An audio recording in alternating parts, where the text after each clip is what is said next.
नमस्कार मैत्रिणींनो, पूनम्स किचनमध्ये तुमचं खूप खूप स्वागत आहे। आज आपण साध्या सोप्या पद्धतीने व कमी साहित्यामध्ये डिंकाचे पौष्टिक लाडू बनवणार आहोत। कढईमध्ये साजूक तूप घेऊन 100 ग्रॅम काजू त्यामध्ये भाजून घेऊयात। काजू भाजल्यानंतर थोडं तूप टाकून आपण बदाम भाजूयात। एकदम तूप न वापरता साहित्यानुसार थोडं थोडं मी तूप वापरत आहे। आता खारीक भाजून घेऊयात। खारीक चांगली भाजल्यानंतर आपण खजूर भाजून घेऊयात। हे सर्व साहित्य तुपामध्ये भाजून घेतल्यास लाडू खूप दिवस टिकून राहतात। आता आपण तीळ भाजून घेऊयात।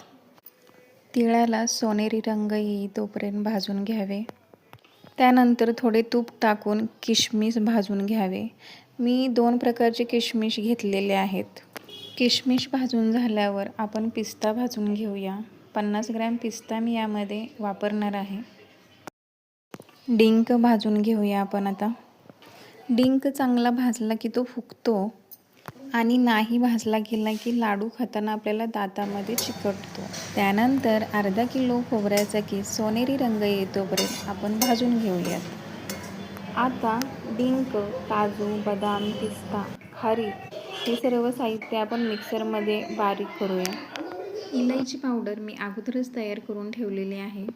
आता पाक तयार करायला घेऊया। कढईमध्ये तूप टाकून त्यामध्ये अर्धा किलो बारीक केलेला गूळ आणि अर्धा कप पाणी घेऊन ढवळत राहायचं। माझ्या घरी थोडं कमी गोड खातात त्यामुळे मी गुळाचं प्रमाण कमी केलेलं आहे। तुम्हाला जर जास्त गोड हवं असेल तर तुम्ही गुळाचं प्रमाण वाढवू शकता।